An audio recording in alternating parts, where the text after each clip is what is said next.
We often look at a world map and think of it as this fixed, unchangeable image. Right. The borders are drawn in ink, the names are printed in bold, and we just assume that's that's how the world is. It feels permanent. Hmm.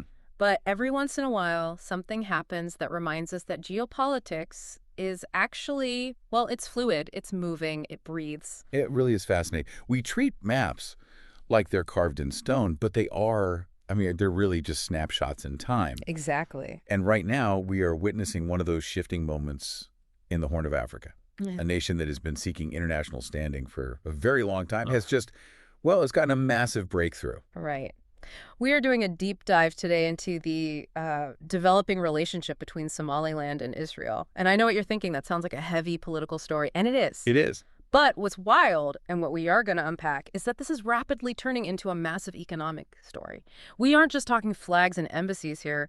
We're talking about lithium batteries, high-tech agriculture, everything. That's the key takeaway. This isn't just about a handshake or, a photo op. It's about a transaction. Our deep dive is based on a very recent report. It details comments made by Somaliland's president, Abdurrahman Mohamed Abdullahi, Okay. and the speed at which this is all moving.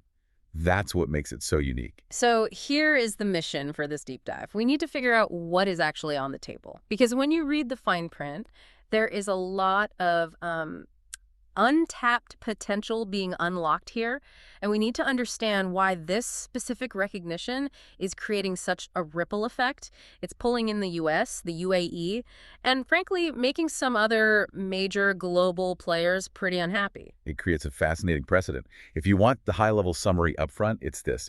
We're watching a live case study on how political legitimacy recognition can instantly translate into resource economics. How a country proves it belongs on the map by showing the world what it has to sell. Exactly that. Okay, let's unpack this. Let's start with the breakthrough itself. Because for a long time, Somaliland has sort of been in this diplomatic gray zone, right? They function like a country. They do. They have their own currency, police, elections. But officially to the UN, they don't really exist. Right. They have been a de facto state since 1991, but without that de jure, that formal recognition, that changed in late December.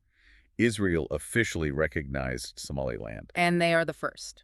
The first country to do so formally. That is a historic shift. A real first mover advantage. Precisely. And what's fascinating here is the speed. I mean, usually these diplomatic things move at a glacial pace. You sign a paper, you wait a year. Maybe send a junior diplomat to scout for an embassy location. Exactly. But President Abdullahi is making it very clear that they are pivoting immediately to business. He isn't waiting for the ink to dry. Yeah, reading through the source material, he isn't wasting any time at all. He's talking about a partnership agreement that he expects to finalize very, very soon. He was speaking to Reuters via video link from the World Government Summit in Dubai. Oh. And to just pause on that for a second. The setting matters. He's at a major global forum.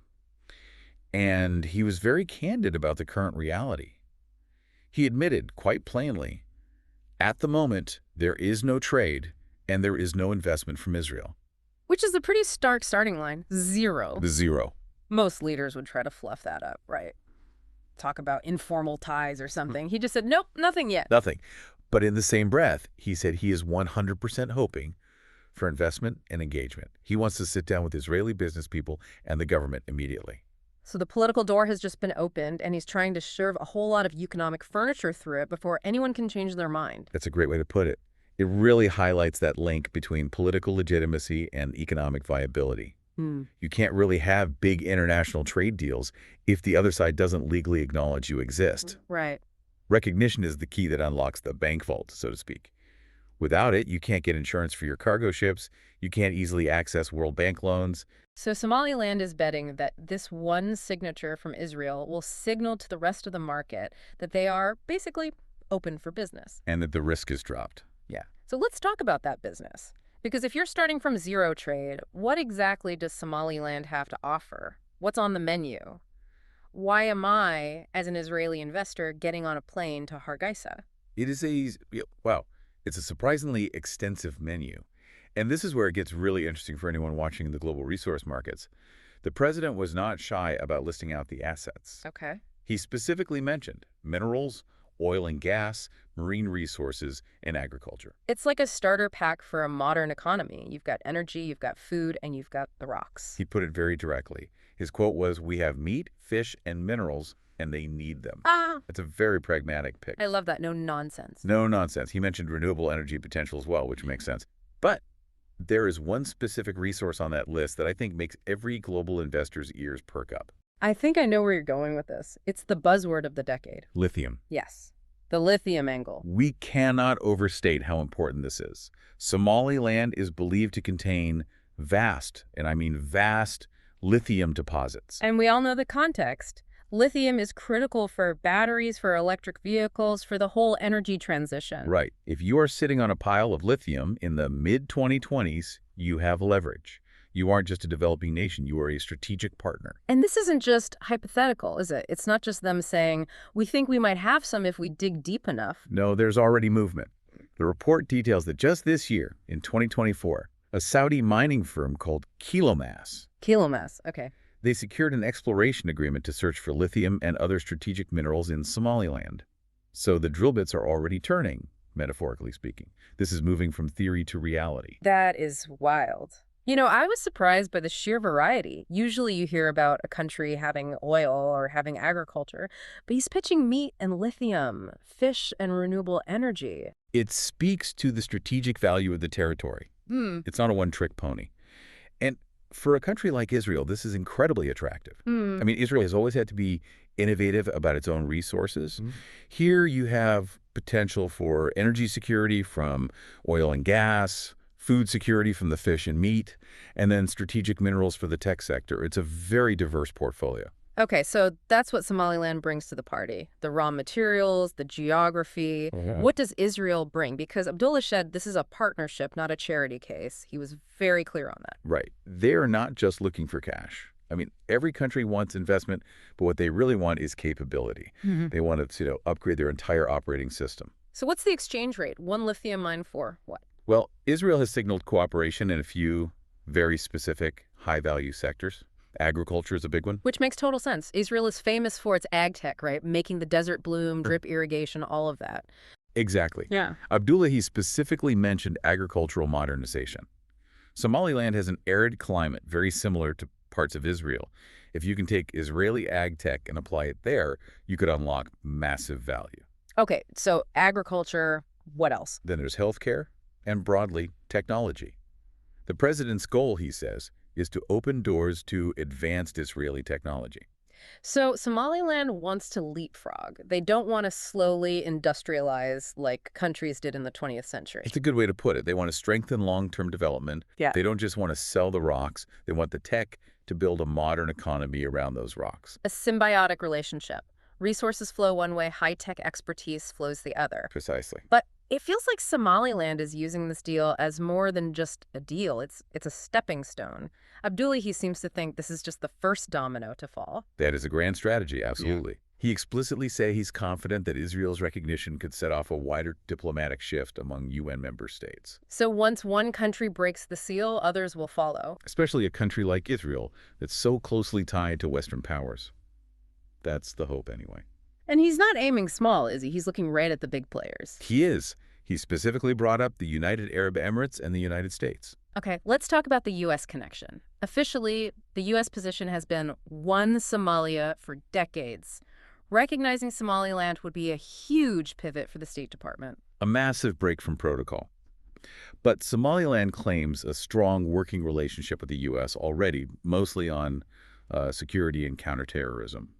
But here is where it gets a little speculative, but very interesting. Go on.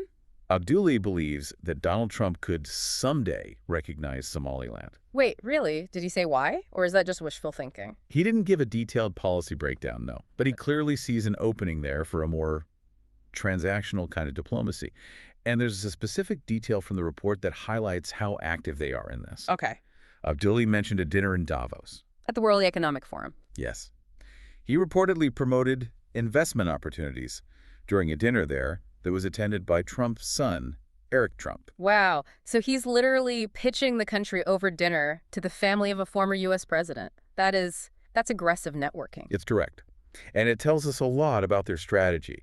They're trying to bypass the traditional, slow-moving diplomatic channels and go straight to the influencers. And frankly, if you have lithium and a strategic coastline on the Red Sea, you can probably get those meetings. Exactly. You have leverage. And speaking of leverage, we have to talk about the UAE. We mentioned them earlier, but they aren't just a potential partner. They are already deep in the mix, right? Yeah, I've heard about the port of Berbera. Right. The Gulf connection is vital here. You can't talk about Somaliland without talking about that port. So tell us about that. Because a port sounds boring until you realize literally everything we buy comes through one. It's one of the region's most strategic trade hubs. And DP World, a massive logistics company from Dubai, has invested hundreds of millions of dollars there. They are building a modern gateway to the Horn of Africa. So the infrastructure is already being built by the UAE. Yes, and Saudi Arabia is knocking on the door with that mining deal we mentioned. Right. So if you step back and look at the board, you see Somaliland being courted by Israel, the UAE, Saudi Arabia, and maybe, just maybe, the U.S. That is a powerful coalition. It really is. It's like they're building a Team Somaliland out of nations that prioritize business over old borders.